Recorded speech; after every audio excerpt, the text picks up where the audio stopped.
I'm an anthropologist by training. My work is primarily in Malawi and Southern Africa. I study agriculture and food security and work with smallholder farmers and look at agricultural decision making. I got into that work because I was a Peace Corps volunteer in Malawi and have been working there for 18 years now. Ended up joining Peace Corps because of my time as an SIT study abroad student. I studied abroad in SIT Kenya in 1998. I'm grateful that I've been able to work so long in the same place that students can kind of draft off of the existing rapport and the existing trust. So maintaining those relationships and being ethical and being trustworthy and following through with communities and communities getting to see what our program can do. So our program launches from the United States. It's a central place to our food system, a really critical place for us to be looking at issues of who does the labor in our food system and addressing inequalities and addressing privilege and power and positionality. And for those of us who might just be engaged in the global food system and not know where our food is coming from, have to really address that head on. We leave and we head to Ecuador. Ecuador is known obviously for its great biodiversity, and it's also a place where students can really engage hands-on in agroecology, for our students to go and learn directly from agroecologists and also address the different indigenous movements related to food.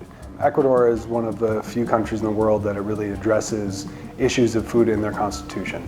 So to be in a country where it is a national policy drawn from social movements and become a national policy, and what does that mean? You know, on paper that sounds all great. You know, the social movements have become national policies, that must be good. But there's conflict there as well. From there we travel to Malawi. In Malawi, about 85% of people are smallholder farmers. To go from large industrial production in the US to really small-scale smallholder production in Malawi is really important for our students to see. They grow primarily corn. It's grown by everyone, and it's eaten twice a day, every day. It has impacts on health and nutrition, but it's also their cultural identity. You know, our students aren't going in there to learn, oh, we should change this, but to understand it.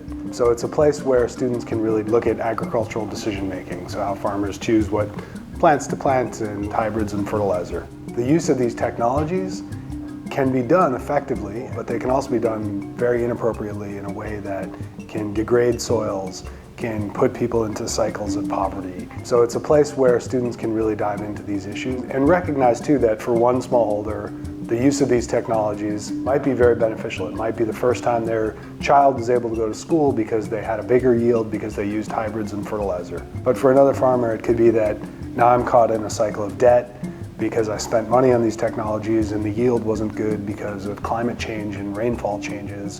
And so now I owe money for a crop that I wasn't able to grow. To recognize the nuances that go with these technologies and that we can't just say, by 2050, we need to double our yield. And so we need technology, because it doesn't always work the same way for everyone. When we get to Italy, we head up to Torino. It's a place in which we can look at a lot of different things regarding sort of the urban food system and this idea of we want our products to come from Italy and specifically from the Piedmont. We want the resources that we use for our products to come from this area.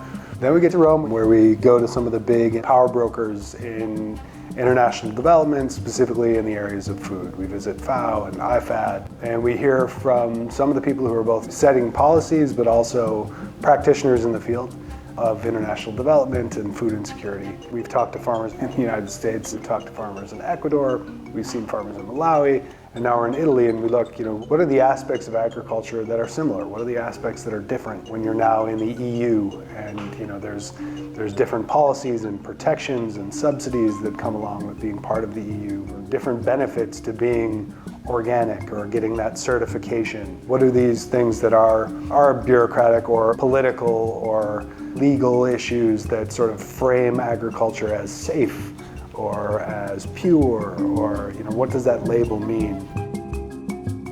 Home is never going to be the same. I mean, they've only been gone for 4 months, but they've changed so much in those 4 months that they don't know until they get home. How do you turn this into more academic work or professional work or activism, and where do you go from here? So there's cycles of experiential learning, right? There's the big cycle of experiential learning of the semester. There's smaller cycles of each country. There's smaller cycles of each week. You could have a student go through an entire sort of cycle of experiential learning in an afternoon and have that repeat in each country.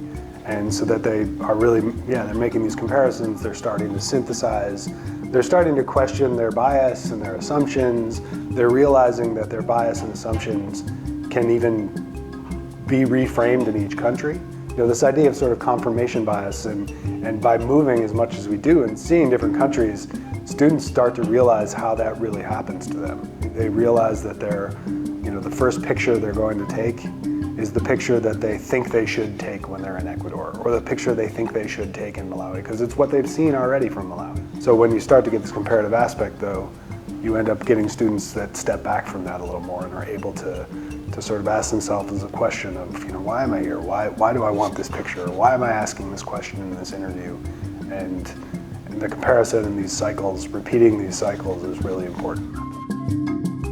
Characteristics that I think make a strong IHP student is reflexivity, meaning that they're willing to make a mistake, identify it, and act on it. Study abroad in any sense, travel in any sense, or research in any sense is all about mistakes. You don't want to be offensive, but making an error using the language or custom or something like that is definitely going to happen. But being reflexive enough and willing to step back, look in the mirror, figure out what you did wrong, and work to make a change, and that's where the learning's going to come.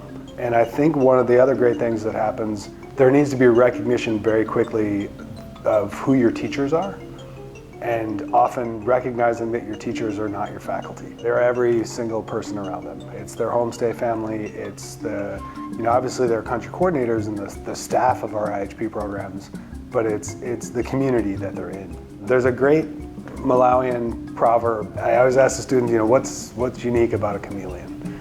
And they always say, oh, it changes its colors. And it's like, yeah, what else? And the thing that I try to tell the students is that the unique thing about chameleons, the thing that Malawians respect about chameleons, is that their eyes can see different ways at the same time. So they're always looking back into the past, they're always looking forward in the future, and they're able to change themselves in the present. And so that's how I think about IHP. I think of IHP as constant movement and having to sort of connect where we've been to where we're going and adapt to where we are.